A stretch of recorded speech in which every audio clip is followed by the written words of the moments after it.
Welcome back, guys, to Flatline Detonation. I'm Dakota. What are we doing today? Obviously, we're putting some seats in the car, as you can see. And we're going to do that guy there. We're going to put the engine in and maybe even go on a little field trip. Before I can get the seats in the car, to fill all these holes, when I redid the floor, there were all these factory plugs, and a lot of them were rusted out. So cut these guys out of some sheet steel I had laying around.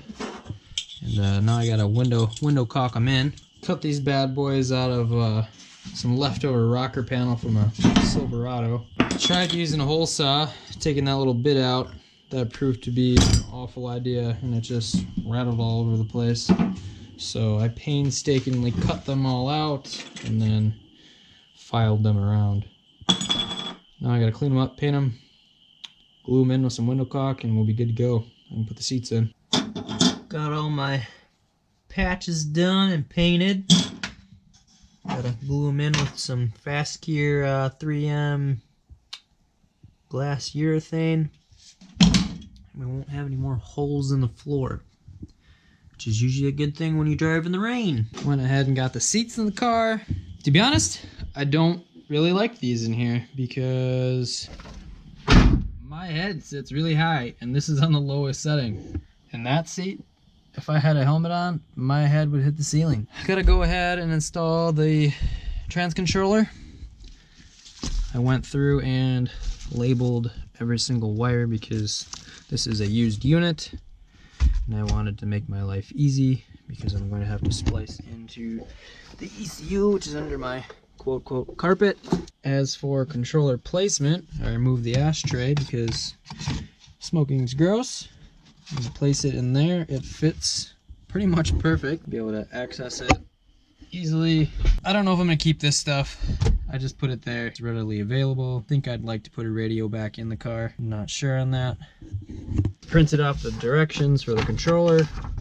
I also printed out OEM pinouts, so that'll make everything easier. It shows everything, every pin and what it does. For wiring in this trans controller, all the recommended things I've seen for wiring in stuff inside the car without cutting and soldering is to split the wires like this, run the wire through, and then wrap it around, and that makes for a solid mechanical connection, and all you're doing is taping it.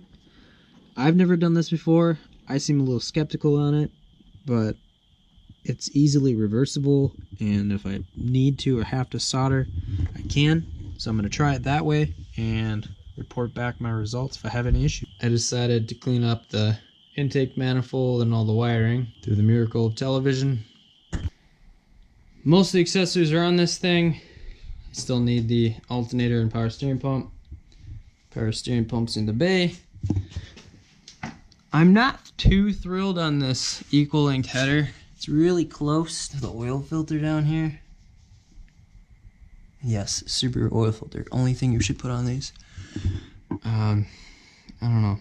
I think I'm going to look into getting something different for the future. But for now, this is what I have. This is what I'm going to run. Just have to make sure I watch my temps.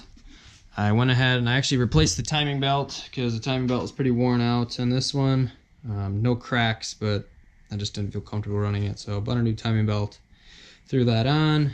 All the sensors on this engine are the same as the US ones because obviously I put it in and I started it. Nothing too crazy. The VHT paint turned out pretty good. It's holding up so far. It's held up to me bashing it around. Got our TD04 on. This is a old school APS cast up pipe. It's solid. It worked on the last car, so we're gonna run it. Let's throw this bad boy in here. All right, so I got the engine in last night.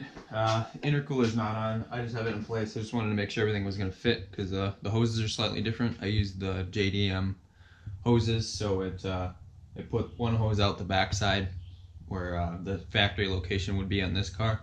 Cleaned it up a little bit versus using the actual WRX hoses because then you have to add an extension on, which I don't like doing that. Intake's still holding up pretty good even with me bashing it around. Some $10 VHT paint works pretty good.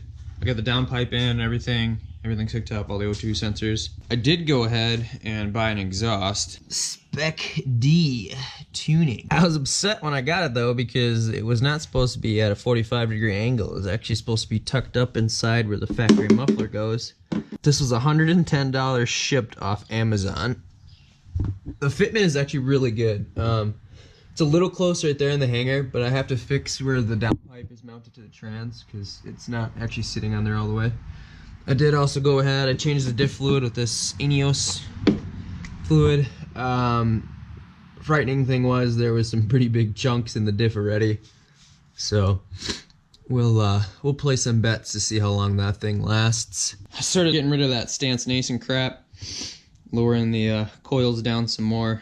I dropped this one down, I think 1.5 inches, front down 2 inches, because now the engine's in there, so I'm gonna have to mess around with that a bit. I'm gonna take a break from it. I was up till 4 o'clock in the morning last night working on it. We're gonna head to the Wisconsin Dells for an event called All in Motion. We're gonna take old heavy Chevy, Bald Eagle American Machine. Yeah, I still gotta clean up all that crap. Ridiculous what oil does to pavement. I got my basic on this morning, some Starbucks. I'm not gonna be burning off these because these tires are really expensive, even though this is only an $1,800 work truck. I've got a pile of crap that I can take with, so I'm gonna go ahead and load that up and we'll go kill some tires.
Pile of cars out here.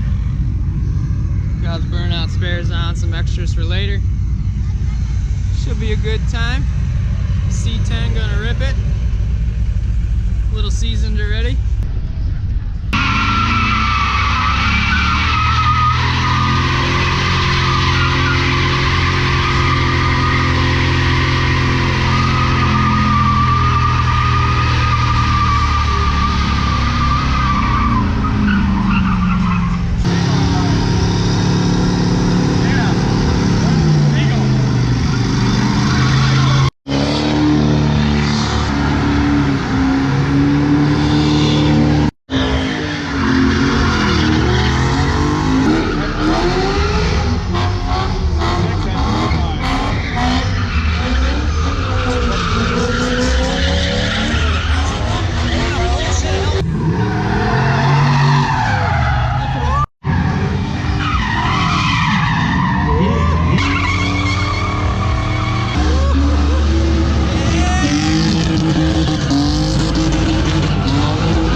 More basic stuff.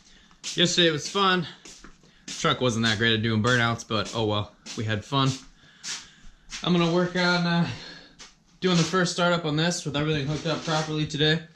And I gotta adjust the suspension.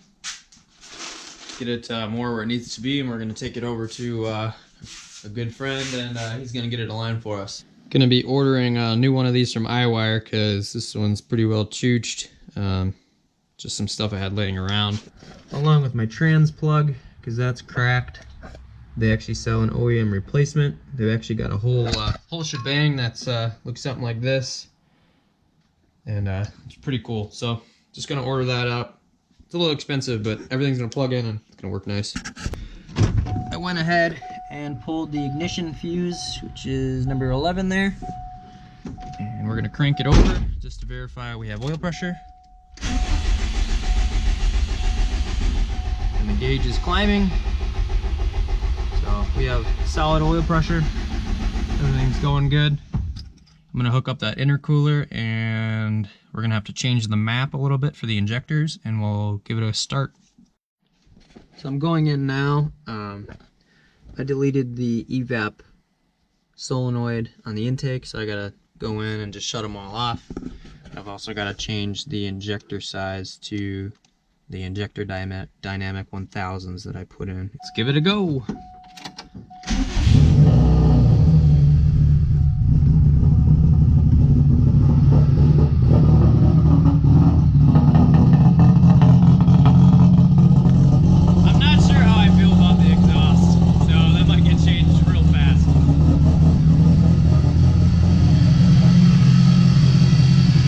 The coolant system.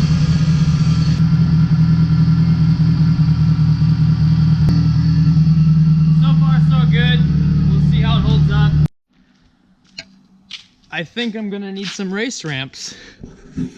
That's what it took to get this thing on the trailer. And I even lifted the car another inch. This is not so stance nation anymore.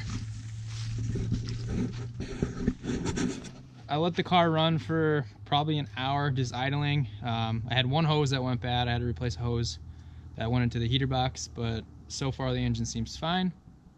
That's where I'm gonna leave it for now. I gotta take this thing over to ASM, who does a great job. I'll link his page below. He's located here in central Wisconsin. If you've got an Evo, an S2000, anything that needs an alignment, go there. He's your guy. So like, subscribe, and next time we'll be getting this thing tuned and hopefully hitting the track.